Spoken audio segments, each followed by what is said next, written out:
Mister वैभव, हां साहेब. तुमच्या सर्व फाईल रेडी आहेत? हो. कोणाचं काही पेंडिंग? नाही नाही. हे बघा, बाकी महिन्यांपेक्षा तुमचा या महिन्याचा परफॉर्मन्स जास्त महत्त्वाचा आहे. हो हो साहेब. याच्यावर तुमचं प्रमोशन आणि डिमोशन अवलंबून आहे. हो ना हो ना. हो. ठीक आहे? हो. काय अडचण? नाही. ओके. हो.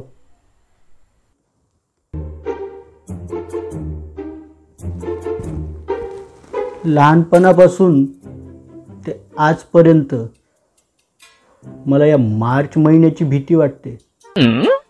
शाळेत असताना परीक्षेची, आणि आता मार्च एंडची.